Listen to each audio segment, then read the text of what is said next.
Hey guys, ನಾನು ಎಲ್ಲಿಗೆ ಹೋಗ್ತಿದ್ದೀನಿ ಅಂತ ಹೇಳಿ ನೋಡ್ತಾ ಇದ್ದೀರಾ? ನಾನು ಧರ್ಮಸ್ಥಳಕ್ಕೆ ಹೋಗ್ತಾ ಇದ್ದೀನಿ, ಅಂದರೆ ಲಕ್ಷ ದೀಪೋತ್ಸವಕ್ಕೆ. ಇವತ್ತು ಲಕ್ಷ ದೀಪೋತ್ಸವ ಶುರು, ಹಾಗಾಗಿ ಪಾದಯಾತ್ರೆನ ಹೊರಟಿದ್ವಿ ಆಯಿತಾ. ಸೊ ನಾವು ಉಜಿರೆಯಿಂದ ಧರ್ಮಸ್ಥಳಕ್ಕೆ ಪಾದಯಾತ್ರೆ ಹೊರಟಿರುವಂಥದ್ದು. ಸ್ವಲ್ಪ ಬೇಗನೆ ಹೊರಟ್ವಿ, ಅಲ್ಲಿ ಮುಟ್ಟೋಷ್ಟರಲ್ಲಿ ಒಂದು 6 ಗಂಟೆ ಏನೋ ಆಗಿತ್ತು. ಸೊ ನಿಧಾನಕ್ಕೆ ಹೋದರೂ ಹಬ್ಬಬ್ಬ ಅಂತ ಹೇಳಿದ್ರು 1.5 ಗಂಟೆ ಇರುತ್ತೆ ಜರ್ನಿ, ಅಷ್ಟೇ, ಜಾಸ್ತಿ ಏನಿಲ್ಲ. ಬಿಕಾಸ್ ಬಸ್ಸಲ್ಲಿ ಹೋದರೆ ಒಂದು 1/4 ಗಂಟೆ, ಅಂದರೆ 9 ಕಿಲೋಮೀಟ್ರ್ ಇದೆ ಉಜಿರೆಯಿಂದ ಧರ್ಮಸ್ಥಳಕ್ಕೆ. ನಾವಿಲ್ಲಿ ಮುಟ್ಟೋ ಅಷ್ಟರಲ್ಲಿ ಒಂದು 6 ಕಾಲೇನೋ ಆಗಿತ್ತು. ಪಾದಯಾತ್ರೆ ಏನೋ ಮಾಡ್ಕೊಂಡು ಬಂದ್ವಿ, ಆದರೆ ದೇವ್ರ ದರ್ಶನಕ್ಕೆ ಹೋಗದೆ ಇರೋದಕ್ಕಾಗತ್ತಾ? ಸೊ ಪಾದಯಾತ್ರೆ ಎಲ್ಲ ಮುಗಿಸ್ಕೊಂಡು ಇಲ್ಲಿ ಬಂದು ಮುಟ್ಟಿದ ತಕ್ಷಣ ನಾವು ಹೋಗಿದ್ದೆ ದೇವಸ್ಥಾನ, ದೇವರ ದರ್ಶನಕ್ಕೆ. ಸೊ ದೇವ್ರ ದರ್ಶನ ಕೂಡ ತುಂಬಾ ಚೆನ್ನಾಗಾಯಿತು.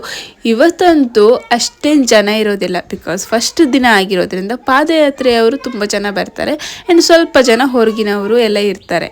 ಇನ್ನು ಲಾಸ್ಟ್ ಡೇ ಇರುತ್ತೆ ಅಲ್ವ ಲಕ್ಷ ದೀಪೋತ್ಸವ, ಆವಾಗಂತೂ ಕಾಲಿಡೋದಕ್ಕೇ ಜಾಗ ಇರಲ್ಲ. ಸೊ ನಾವು ಕೂಡ ಅಷ್ಟೇ ದೇವ್ರ ದರ್ಶನ ಎಲ್ಲ ಮಾಡಿಕೊಂಡು ಹೊರಗೆ ಬಂದ್ವಿ. ದೇವ್ರ ದರ್ಶನ ಅಂತೂ ತುಂಬಾ ಚೆನ್ನಾಗಾಯಿತು. ಇನ್ನೆಲ್ಲಿಗೆ ಹೊರಟಿದ್ವಿ ಗೊತ್ತಾ?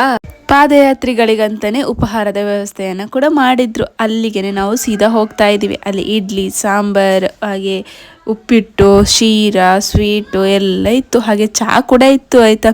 ಎಷ್ಟು ಬೇಕೋ ಅಷ್ಟು ಕೂಡ ಹಾಕ್ಕೊಳ್ಬೋದಿತ್ತು. ನಾವು ಸೀದಾ ಹೋಗಿದ್ದೆ ಅಲ್ಲಿಗೆ. ಇವತ್ತು ಛತ್ರಕ್ಕೆಲ್ಲ ಹೋಗಿಲ್ಲ ಆ್ಯಂಡ್ ಡೈರೆಕ್ಟಾಗಿ ಉಪಹಾರ ವ್ಯವಸ್ಥೆ ಇತ್ತಲ್ವ, ಅಲ್ಲಿಗೆ ಹೋಗಿ ಉಪಹಾರನ ಮುಗಿಸ್ಕೊಂಡು ನೆಕ್ಸ್ಟ್ ನಾವು ತಿರ್ಗಾಡಕ್ಕೆ ಹೋಗೋಣ ಅಂತ ಹೇಳ್ಬಿಟ್ಟು ಪ್ಲ್ಯಾನ್ ಹಾಕ್ಕೊಂಡ್ವಿ. ನಂತರ ನಾವು ಬಂದಿದ್ದೆ ಗೇಮ್ಸ್ ಇರುವಲ್ಲಿ, ಅಂದರೆ ತೊಟ್ಲು ಅದೆಲ್ಲ ಇರುತ್ತೆ ಅಲ್ವ, ಅಲ್ಲಿಗೆ ಬಂದ್ವಿ ನೋಡಿ.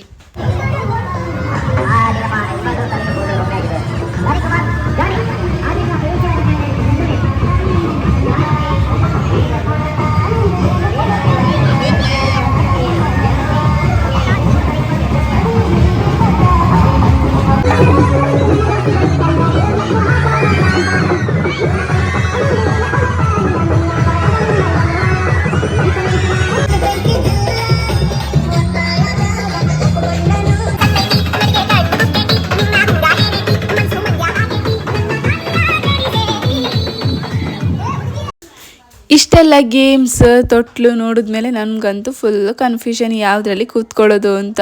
ಕೊನೆಗೂ ಯೋಚನೆ ಮಾಡಿ 1 ಗಂಟೆ ವೇಸ್ಟ್ ಮಾಡಿದ್ವಿ. ನಂತರ ನಾವು ಒಂದು ತೊಟ್ಲಲ್ಲಿ ಕೂಡ ಕೂತ್ಕೊಂಡ್ವಿ ಆಯಿತಾ. ಅದಕ್ಕಿಂತ ಮುಂಚೆ ಈ ಸ್ಕ್ಯಾರಿ ಹೌಸಿಗೆ ಬಂದ್ವಿ. ಇದರಲ್ಲಿ ಹೇಳುವಷ್ಟೇನೂ ಸ್ಕ್ಯಾರಿ ಆಗುವಂಥದ್ದಿಲ್ಲ, ಬಟ್ ನಾವು ಅದಕ್ಕಿಂತ ಜಾಸ್ತಿನೇ ನಾವು ಹೆದ್ರ್ಕೊಂಡ್ವಿ ಆಯಿತಾ. ನಾನು ಹೆದರ್ಕೊಳ್ಳೋದಕ್ಕಿಂತ ನನ್ನ ಜೊತೆ ಇದ್ದವರಿದ್ದಾರಲ್ವ, ಅವರಂತೂ ಸಿಕ್ಕಾಪಟ್ಟೆ ಹೆದರ್ಕೊಂಡ್ರು. ಟಿಕೆಟ್ ಮಾಡಿದ್ದಾರೆ, ಬಟ್ ಒಳಗೋಗೋದಕ್ಕೆ ಹೆದರ್ಕೊಳ್ತಿದ್ದಾರೆ. ಇದಾಗಿತ್ತು ನಮ್ಮ ಪರಿಸ್ಥಿತಿ ಆಯಿತಾ. ಸೊ ಏನಾದರೂ ಆಗಲಿ ಅಂತ ಹೇಳ್ಬಿಟ್ಟು ಒಳಗಡೆ ಹೋಗೇ ಬಿಟ್ವಿ. ಬಟ್ ಒಂದ್ಸಲ ಹೋದವರು ವಾಪಸ್ ರಿಟರ್ನ್ ಬಂದ್ವಿ, ಹೋಗೋದಕ್ಕೆ ಭಯ ಆಗಿ. ಮತ್ತೆ ಅವರೇ ಬರ್ತೀವಿ ಅಂತ ಹೇಳ್ಬಿಟ್ಟು ನಮ್ಮನ್ನು ಅವ್ರ ಜೊತೆನೇ ಕರ್ಕೊಂಡು ಹೋದ್ರು.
ಸ್ಕ್ಯಾರಿ ಹೌಸ್ ಒಳಗೆ ಹೋಗಿ ನೋಡಿ ನಕ್ಕು ಸಾಕಾಯಿತು. ಅದಕ್ಕಿಂತ ಜಾಸ್ತಿ ಭಯನೇ ಆಗಿಬಿಟ್ಟಿತ್ತು ಈ ಇಬ್ಬರ ಜೊತೆ ಸೇರಿಕೊಂಡು ಆಯಿತಾ.